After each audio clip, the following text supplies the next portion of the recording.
Përshëndetje, jemi në podcast, jemi në Radar, do të flasim për situatën politike në Shqipëri, kryesisht për Partinë Demokratike, me ne është bashkuar pedagogu Gazmend Kutusi. Zotë Kutusi, faleminderit shumë që pranuat ftesën dhe jeni me ne. Faleminderit shumë për ftesën, është kënaqësi dhe urime për këtë studio të re. Shumë faleminderit, veç se aktivitetit tuaj si pedagog, dikur ish funksionar i Partisë Demokratike prej vitesh, si e shikoni situatën aktualisht? Unë thash pak më parë, ju falenderoj për ftesën dhe duke qenë se unë u bë gati një vit që jam dedikuar më shumë mjetës akademike, sepse i kisha lënë masdore disa detyrime të tilla për shkak të angazhimeve politike. Dhe duke qenë se politika na la nuk para kam dalë në media për çështjet politike, por kur ju më ftuat për të folur për situatën që ka Partia Demokratike, është një nga ato pikat e mia dobta, një situatë që më dhëm shumë për shkak të një kontributi tim të gjatë aty prej vitit 100 që në themelim, unë kam qenë student vit 2 kur është themeluar Partia Demokratike. Dhe në atë moment nuk jam ndarë asaj deri vitin e fundit, domethënë.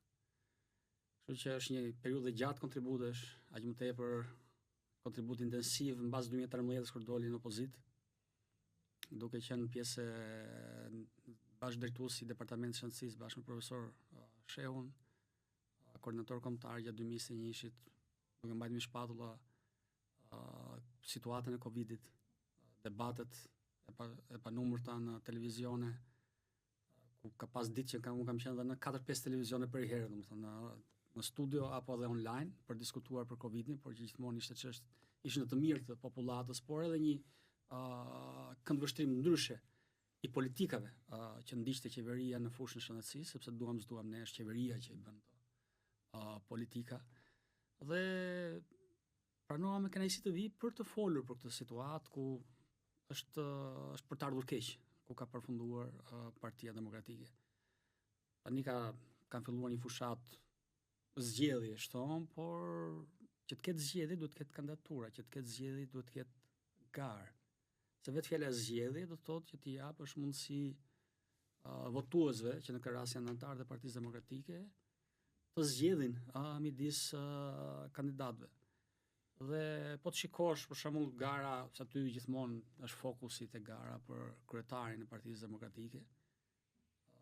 Aktualisht, domethënë që është se duhen thënë shikuesve tuaj që në 2021 filloi debati skizma në Partinë Demokratike dhe situata dhe çështja për vulën e Partisë Demokratike famshme, ta thjeshtojmë, është akoma në gjykatën e lartë.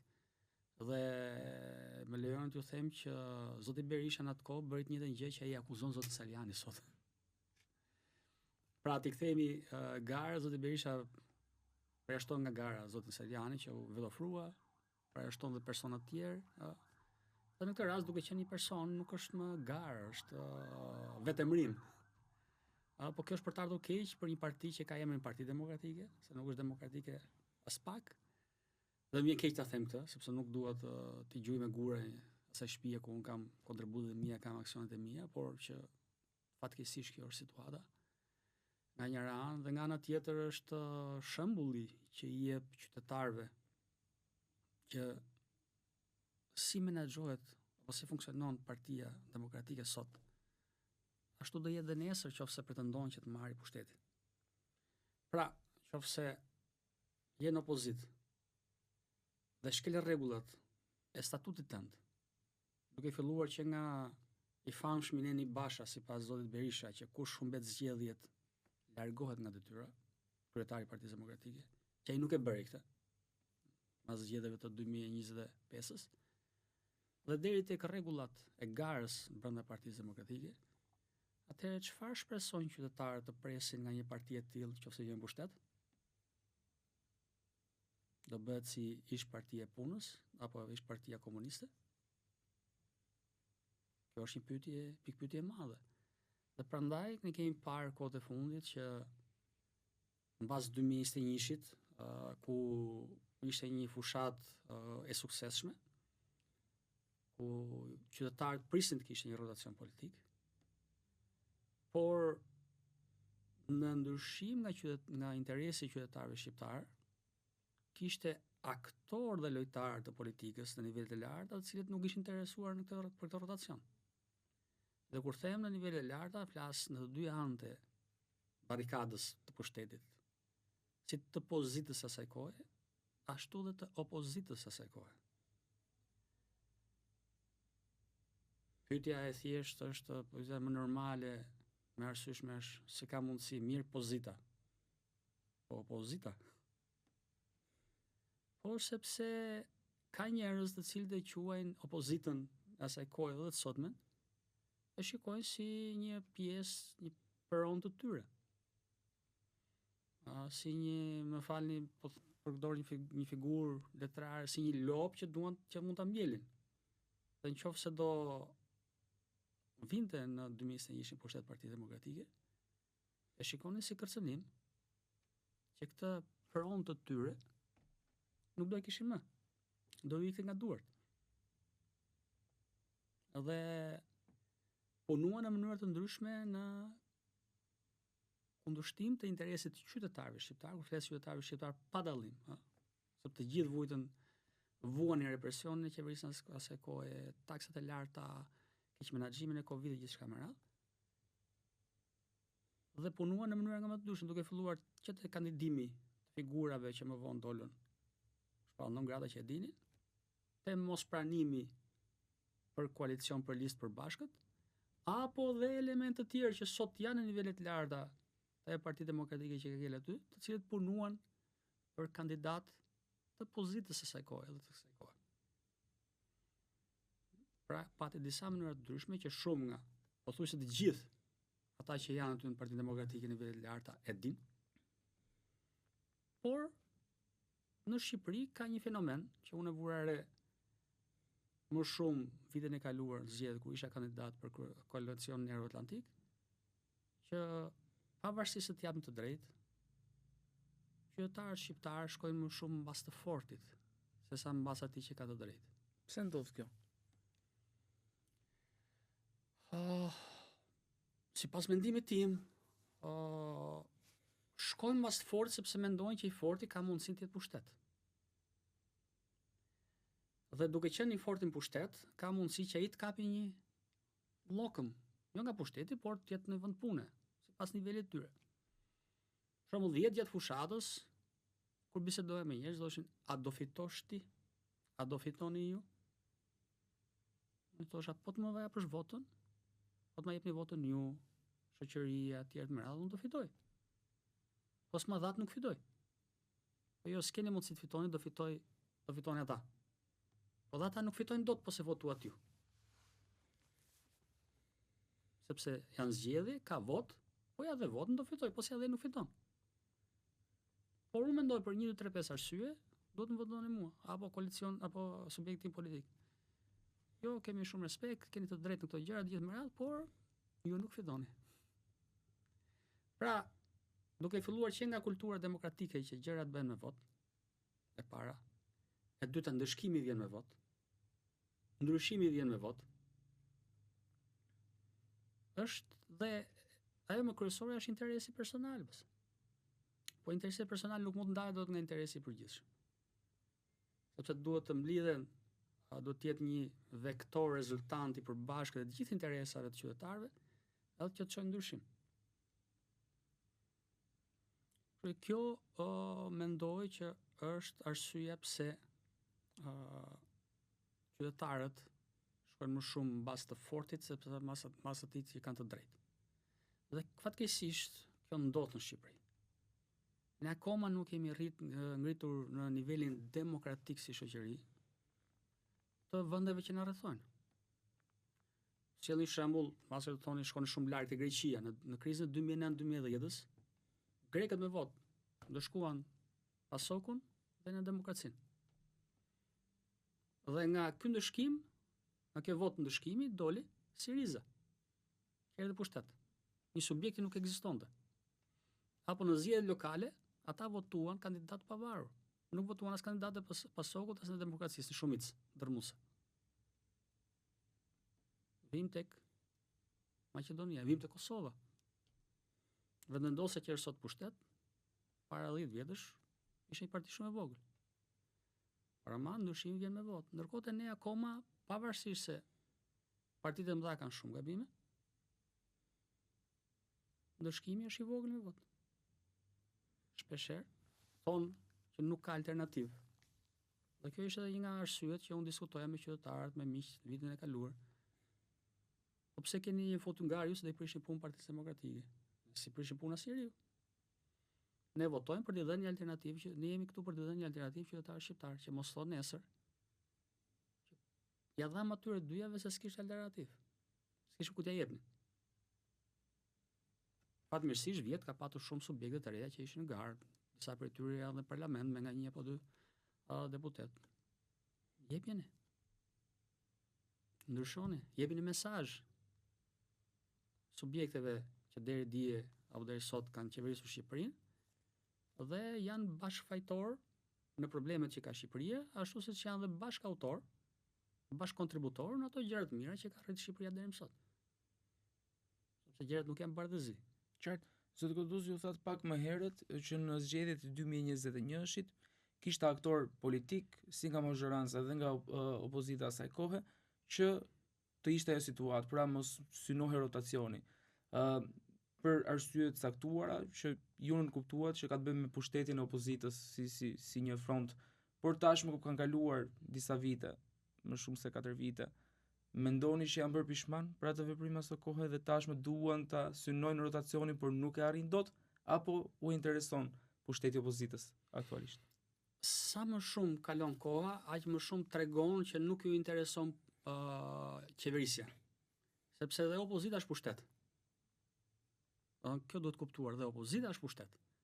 Jemi në demokraci, dhe demokracia nuk mund të funksionojë pa opozitën. Pra kemi opozit, është check and balance. Dhe opozita është pushtet. Dhe nëse nuk vjen qeveri, prap ti ke një pjesë, ke një dorë në pushtet. Në parlament, në vendimmarrje, në ligjbërje, në kontroll, në denoncim, në gjithçka më radhë. Vjen pastaj edhe ka dhe pushtet lokal. Po themi në qeverisjen qendrore. Dhe sa më shumë kalon koha, aq më shumë njerëz e kuptojnë që këta janë bashkë. Pra ato që janë sot që udhëheqin sot opozitën, nuk u intereson fare pushteti. Ju intereson pushteti mbi opozitën. Qofse për një arsye në një tjetër i bie telebingo, po them, edhe ndodh fundi botës që të ketë rotacion politik, atëherë thon pse jo? Bingo është. Por në rrugë normale nuk e shoh veprojnë në këtë mënyrë. Pse? Sepse marr shembullin e zgjedhjeve brenda Partisë Demokratike. Përjashtime. Ishte një për ka dalë një misioneri vetë për jashtim. Si pas zotit Berisha. Doli para për listat, pastrime e listave, që ato lista që ato persona të cilët sipas gjykimit të Partisë Demokratike kanë punuar kundër interesave të saj apo janë kundër mendimit të opinioneve të linjës politike të Partisë Demokratike, ato përjashtohen. Ka vetë përjashtim. Ka dhe nga ato tani që thotë shiko se nëse ti nuk ke kartë me firmën e zotit Berisha, ti nuk mund të votosh. Ndërkohë që ka nga ato gjatë gjithë kohës që votojnë, unë kam në 2020 kur u bë ai procesi i primarëve negative në Partinë Demokratike, pra që do thotë që kush voton kundër personave, vinin antarë të Partisë Demokratike, kishte tesën 91, 92. Ashtu është koncepti te ne, domethënë, nuk është koncepti që ti je antar i një subjekti politik dhe duhet të marrësh pjesë aktive për takime, duhet të paguash kontribute, të gjitha me radhë, të ndjekësh rregullat, të rinovosh kartën. Ai thonë ka marr kartën thotë 91 apo 92 dhe jam antar i Partisë Demokratike 30 sa vjet. Ti ke ndrur 4 kryetar partie, ke ndrur ka qenë Azem Hajdari, ka qenë Sali Berisha, Eduard Selami, Tritan Sheu, Lulzim Basha, Sali Berisha prap thotë ke ndrur 5-6 kryetar thotë. 6 karta të ndrojë. Pra, me këtë proces që po bëjnë, po rrudhen brenda vetes. Atëherë një parti opozitare që do të vinë në pushtet nuk rrudhet brenda vetes. Bën politika që të zgjerohet, të thith, të përthith brenda vetes, rrymë sa më të ndryshme shoqërore, s'po themi ideologjike, se ideologji në Shqipëri është fjalë e madhe, përveç Partisë Socialiste që është në linjën e saj ideologjike, të krijuar që në 41-shit me ca devijime të vogla, ndërkohë që Partia Demokratike nuk është në linjën ideologjike dhe i partia e djathtë. Se një parti e djathtë ka në bazë pronën, familjen, besimin në Zot, rend ligj dhe rend shtetin. Po ti marrim me radhë ato te prona Partia Demokratike ka çedur më shumë. Qytetarë shqiptar nga Partia Demokratike prisin kthime të pronës, nuk prisin nga Partia Socialiste që ishte e majtë. Tash kemi një Partisë Punës. Vim ke ligj dhe rend. Unë nuk e prisja ndonjëherë që një burr shteti, një person që ka qenë kryeminist dhe president, ta thrasë gjykata mos shkojë paraqitje. Sepse është respekti ndaj ligjit. S'ka rëndësi, ka të drejtë, s'ka të drejtë ai e vendos gjykata pastaj. Prama, qytetari vendos vetëm dispozicion të institucioneve ligjore. Gjykatë të prokurorisë apo kushdo tjetër. Pra ka disa elementë që çdojnë në këtë linjë ideologjike. Dhe në radhë të parë Partia Demokratike do të futet te kjo në shinat ideologjike që unë nuk e shikoj. Sepse pavarësisht se po bën 30 sa vjet, prapë aty veprohet me një ideologji komuniste. Ideologjinë e përjashtimit. Është teoria dhe nocioni i vetë përjashtimit i barabartë me kulakun që përdori dikur nga Partia Komuniste. Unë kam lexuar se ose normalisht nuk e kam arritur, por është e barabartë sipas jush. Vetë përjashtimi, shiko, asnjëri nga ato atëherë nuk vetë shpall kulak. Ishin njerëz që kishin një pronë caktuar, kishin një aktivitet tregtar gjithçka më radh. Dhe madje ky koncept i kulakut do marr nga Bashkimi Sovjetik, shumë gjëra, si shumë sistemi politik, edhe shumë elementë tjerë. Edhe sistemi represion nga Enver Hoxha, deri në 63 sa kishin marrëdhënie me Bashkimin Sovjetik. Pastaj lam Bashkimin Sovjetik, morëm Kinën, morëm të tjerë njerëz, kështu kemi qenë gjithkohës. Por këtu në këtë rast koncepti i vetë përjashtimit është i vendosin stampën vetë përjashtim, se ato përjashtohen. Por janë po ta krahasojmë me para komunizmin, janë njerëz që janë në kundërshtim me vijën e partisë. Pra, në atë kohë burgosëshin, po të ishen kundërshtim me vijën e partisë, kurse në këtë kohë të përjashtohen nga partia, nga një parti që ti ke kontributet e tua. Ke vendosur një tull, apo 5 tulla, apo 10 tulla.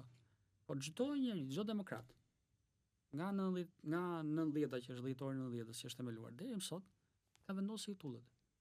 Jo vetëm kaq. Ka demokratë që kanë dhënë jetën në funksion, në mbrojtje të funksioneve që ka Partia Demokratike. Për shembull, zoti Frangu në Burrel në 97-ën është vrarë në qendrën e votimit për të mbrojtur votën.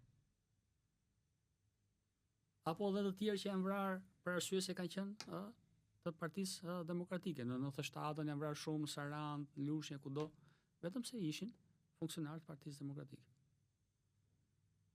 Pra, ajo parti ka shumë kontributor dhe nuk mundet do ta keqpërdorësh në këtë mënyrë si një pronë private. Unë vetëm këtë shikoj, që ajo parti po përdoret si një pronë private sepse dihet që opozita është pushtet dhe pushteti të mban larg hallëve. Se gjitha kjo nisi kur zoti Berisha u shpall non grata nga Amerika. Në 2021, në maj 2021, në 9 maj 2021. Dhe fillimisht tha që unë do ndjek këtë çështje personalisht, nuk do ngatroj subjektin politik. Shndroi mendje rrugës pastaj e filloi foltoren që faktikisht ajo një lëvizje për një skizëm brenda Partisë Demokratike, sepse dihet që ashta e Partisë Demokratike ishte përsekutuarit. Ish pronar në atë kohë, se nuk duhet qenë për ish pronar, po pronar. Pra, ato që ishin tamam djathtë, dhe këtë djathtët në të asaj periudhe besonin te Amerika, dëgjonin lajmet ke zëri i Amerikës. Ndërkohë që në 2021 foltorja doli si një lëvizje anti-amerikane, në petkun e sovranizmit. Që ata do na tregojnë çfarë do bëjmë këtu?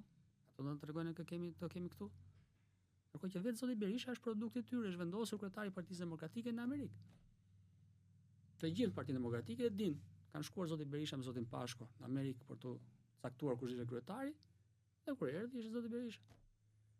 Zoti Kutuzzi, ju morët përsipër që të largoheshit nga Partia Demokratike për të thënë këtë që mendoni për situatën jo të mirë të brendshme që ju përshkruani.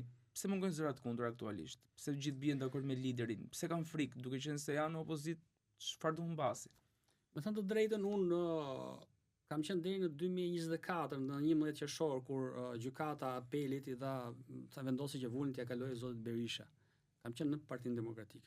Dhe nga domethënë mbas atij momenti në zgjedhjet 2025-ën ishim brenda koalicionit Euro-Atlantik, që ishim po rryma ose grupi i njerëzve që mendonim që Partia Demokratike do të jetë në shinat pro-amerikane, pro-europiane, pro-atlantike, me natë.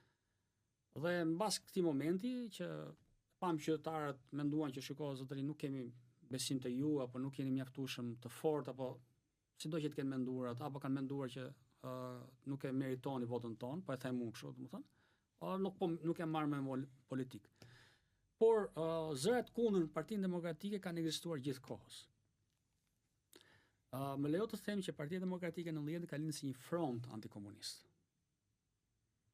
Sepse ishte partia e parë e madhe, se do të kujtojmë që ka qenë dhe Partia Republikane në atë periudhë që pak a shumë që u krijuan mbas diku afër. Por është Partia Demokratike e cila përfaqësoi të gjithë pritshmëritë e qytetarëve shqiptar në radhë parë me parrullën e duam Shqipërinë si gjithë Evropa, liri, demokraci. Ato ka qenë dy parrullat që kishim ne si student në atë periudhë në shesh. Dhe e përqafoi këto parrulla Partia Demokratike. Gjatë rrugës ka patur shumë zëra kundër, duke filluar me Dr. Trakon, Gremos Pashkon, Nertan Cekën, e gjithë me radhë që dolën Partia Aleanca Demokratike, grupi i deputetëve që kanë qenë në 97-ën, që dolën kundër linjës së ashpër të zotit Berisha, duke filluar me zotin Dosti, të tjerë me radhë. Dosti Shtomor Dosti ka qenë në atë kohë të qenë sekretari i përgjithshëm apo nënkryetari i Partisë Demokratike, në mos gabohem. Më vonë pastaj ka dalë Partia Demokratike e Reformuar, zoti Shehu, zoti Pollo, gjithmonë, pra gjithmonë ka patur zërat. Dhe tani, dhe ne grupi që nuk jemi më te Partia Demokratike, kundër kësaj jemi. Pavarësisht se nuk jemi aty, por është mosprania jonë aty është domethënë kundërshtim ndaj asaj linje politike që po ndjek Partia Demokratike aktualisht me zotin Berisha në krye. Zoti Saliani ishte së kundër. E filloi me duke problematikat që ka Partia Demokratike si subjekt politik, derisa arriti që e vuri gishtin plag. So fillim fare thash se s'po e vendos gishtin plag, e vuri gishtin plag i problemi është zoti Berisha. Dale vajza Alesi Balliu çka. Alesi Balliu po. Që u vet kandidua dhe asaj thanë shiko se ke bashkëpunuar me armiqt. U përjashtuan dy në Durrës, Këshill Bashkiak, u përjashtuan 3 në Elbasan, Këshill Bashkiak Partisë Demokratike. Pra, këto janë zëra kundër. Ka shumë tjerë që nuk janë ndier fare, po kanë ikur, janë larguar. Ka njerëz që unë i njoh që kanë kontribuar në Partinë Demokratike, kanë marrë vesh, kanë filluar punë bashki, këtej ande. Pse? Sepse Partia Demokratike është i bashkim vullnetar i njerëzve që kanë ide të njëjta, po dhe interesat përbashkëta. Pra, kur flasim interesat përbashkëta, përfaqëson interesat e gjithë komunitetit që bëjnë Partinë Demokratike. Nuk është vetëm interesat e një grupi njerëzve apo të 3-4 vetave që janë krye, dhe këta të tjerë pastaj i përdorin, janë 3-4 sklavë pronar, po them, edhe këta të tjerë janë sklevrët që punojnë për to. Jo, njerëzit e kuptojnë, nuk janë mudallën që këto lart kanë bërë pazare për të mbajtur pushtetin. Pazari kryesor ka qenë për të marrë vulën në 11 qershor. Ata që dilin bënin protesta kundër Evren Veliës, të financuar nga një antar i qeverisë, po ato e morën vulën nga një grup treshe gjyqtarësh ku po një nga këto treshe ishte përfaqësues e afër me këtij personi që paguante për protestë. Pra, njerëzit kanë një jetë, pavarësisht se thonë jemi demokrat, jemi të djathtë, por duhet jetojmë.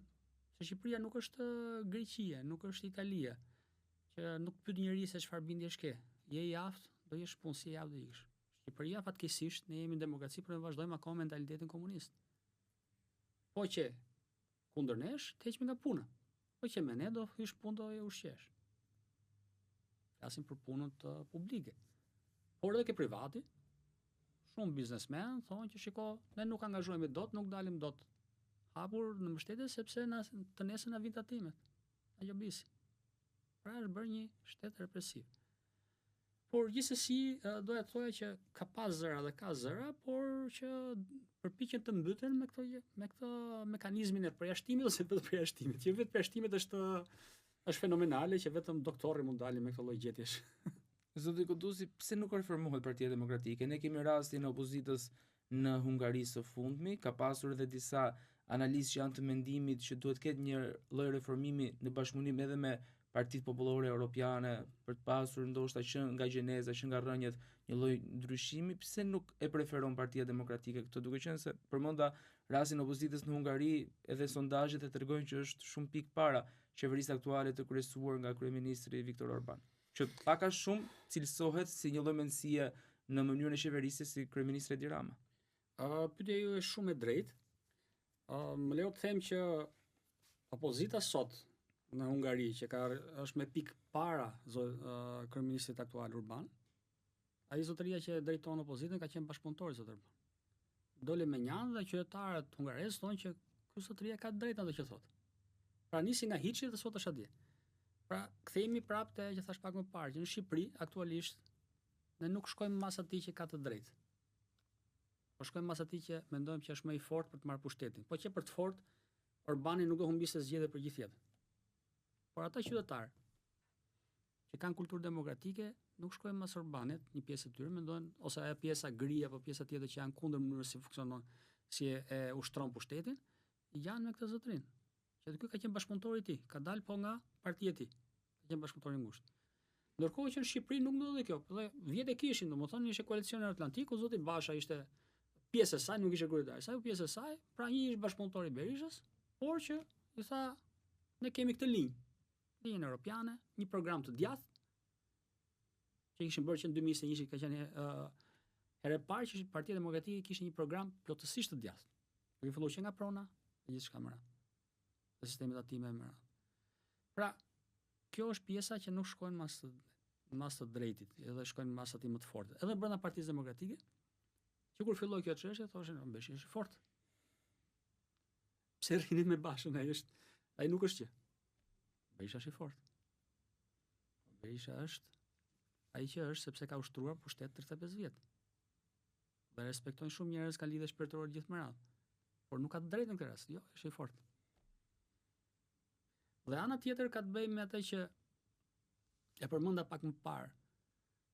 Nëse Partia Demokratike duhet të reformuar, si i thonë në fjalën e popullit që peshku qelbet nga koka.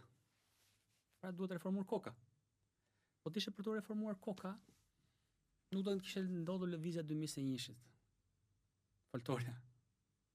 Por do kishte lënë Partinë Demokratike të rrjedhë së lirshëm në rrugtimin e saj, që për mendimin tim, opinioni im ishte që qoftë do kishte ndodhur foltorja në mos më përpara, po në 2025 do ishte sigurt rotacioni politik, ku opozita do vinte në pushtet.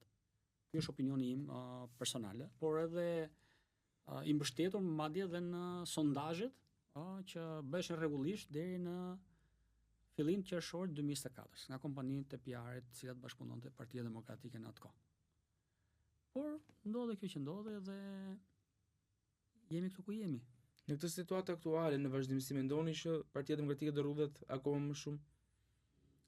Unë mendoj që mbas këtyre zgjedhjeve që quhen ato apo vetëmërimit të zotit Berisha përsëri kryetar të Partisë Demokratike, Partia Demokratike do rrudhet më shumë dhe ka për të patur vitin tjetër në zgjedhje lokale një humbje më të rëndë se pati në 2025. Ku Partia Socialiste mori pothuajse shumicë absolute në parlament me 83 deputet. Dhe me 2-3 deputet që ka aleatë vet, ato mund të ndryshojnë kushtetutën në çdo moment. Një shumicë e tillë kaq e madhe e një subjekti politik ka ndodhur në zgjedhjet e 92-shit, që ishte një përmbysje sistemi. Ka ndodhur edhe në 97-ën, 97 apo 2001-shin Partia Socialiste, po që nuk kanë qenë zgjedhje, sepse edhe 96 mos gaboj? Jo, 96 jo, kishte një farë balance, po 97-ën kur fitoi Partia Socialiste gjatë rrëmuja, por edhe në 2001-shin. Ku në 2001-shin pastaj nuk u njohën zgjedhje për shkak të parregullsive, që u detyrua Partia Socialiste të lëshonte presidentin, prokurorin e përgjithshëm dhe shumë gjëra tjera me ndërmjetësimin e autoriteteve europiane. Dhe me që ju përmendët Partitë Popullore Europiane, lejoni të sjellë mendje që para disa kohësh ka qenë një grup përfaqësues të Partisë Europiane në brenda Partisë Demokratike, Dhe sipas informacioneve që kam, tani mbasi janë të sakta, mbasi janë të sakta, por ato bëjnë monitorimin e funksionimit të Partisë Demokratike dhe i kanë kërkuar zotit Berisha zbatimin e statutit. Dhe një nga temë e statutit është Mendi Basha, unë me zgjedhje përgjithshme do t'japësh dorëheqje. Që nuk di çfarë them, por është vetvrasje. Vetëm me këtë fjalë mund ta përshkruaj situatën e Partisë Demokratike që është sot dhe që po shkon drejt saj. Është një situatë vetvras.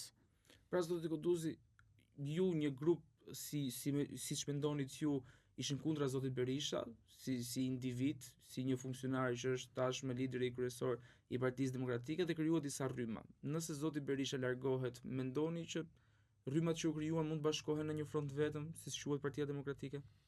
Shiko, me thënë të drejtën, ne nuk është se ishim kundër zotit Berisha si individ, por platformës politike që zoti Berisha parashtroi duke filluar me atë lëvizjen e foltores që përmenda pak më parë si sovranizëm. Po sovranizëm do të thotë që domethënë ishte kundër Amerikës. Ndërkohë që ne si popull, si komb, jemi milionë Shtetet Bashkuara të Amerikës, jo një presidenti apo një sekretari shteti që kanë ato, po Amerikës si shtet. Që 1919 me Woodrow që doli në mbrojtje të shtetit shqiptar, 1999 për çlirimin e Kosovës, qëndrimin krah të Shqipërisë për të bërë anëtarësuar NATO, sepse ka qenë vendim politik i mbështetur nga Shtetet Bashkuara të Amerikës, qëndrimi në krah të vëllezërve tanë në Kosovë për pavarësinë e Kosovës në 2007, kur Gjermani me zotin Bush në Shqipëri tha time is now. Pra, kemi shumë detyrime ndaj tyre dhe gjithmonë kanë qenë në krahun e Shqipërisë për mirë, që të dalësh kundër tyre, domethënë të bësh vetëm nuk doja ta besoja që bën politikën e vendeve që janë armiqet e Shqipërisë apo të Amerikës, por do thosha që ashtu e pa të arsyeshme për interesin e vet personal. Pra, sepse ndonjëherë njerëzit tentojnë që të shikojnë gjërat bardhëzi, është i mirë, është i keq. Zoti Berisha ka qenë kryetari i Partisë Demokratike, lideri i saj, në drejtimin e tij ka patur arritje Partia Demokratike apo dhe Shqipëria, ashtu siç ka patur edhe momentet këqija, siç ka qenë në 97-a, apo humbjet e 2013 që ka qenë humbje skandaloze për shkak të mënyrës se si e ushtroi pushtetin në bashkëpunim me LSI-n. Dhe ne ishim kundër mënyrës se si mendonte dhe artikulonte, pra asaj platforme që ai shtroi para demokratëve gjatë takimeve të tij të foltores. Ne thoshim rruga jonë është me Europën, është perëndimi, është Amerika. Ai thoshte rruga jonë është sovranizmi. Domethënë jemi kundër tyre. Kjo na ndamet. Unë kam kontribute në atë parti, nëse parti do reformohet, do hapet, nuk e di. Shikojmë. Por aktualisht ndjem mirë sepse si përmenda pak më parë, po merrem me jetën akademike, me kërkimin shkencor, me projekte shkencore në botën akademike, që i kisha lënë pas dore, dhe ndihem mirë me të, kam dhe më shumë kohë për familjen, sepse kontributi, domethënë angazhimi politik të ha dhe kohën e vet. Do të lëvizësh në terren që nga 2014 unë pothuajse sa herë janë bërë riorganizimet e Partisë Demokratike, zgjedhjet e Partisë Demokratike kanë qenë deleguar në Lushnjë, Rrogozhin, Kavaj, në Fark, kemi shkuar kudo gjatë fushatave, pra është një angazhim kohor që shpesh herë këtu në Shqipëri nuk vlerësohet koha që ti angazhohesh, vlerësohet vetëm leku, sa lek dhe për fushat, por dhe ai është humbje financiare dhe lëvizja me makina, me gjithë më radhë. Por nuk e di, shikojmë për momentin ndihem mirë në këtë drejtim që jam. Në ekspertizën time aty ku ndihem mirë. Zoti Kuduzi, faleminderit shumë që ishit me ne në këtë bashkëbisedim dhe faleminderit shumë për rrëfimin tuaj të sinqert për situatën aktuale në Partinë Demokratike. Zoti Merori, unë të falenderoj për ftesën dhe për një bisedë të tillë për një subjekt që sigurisht që mua më dhëm për situatën ku është. Faleminderit shumë. Lutem.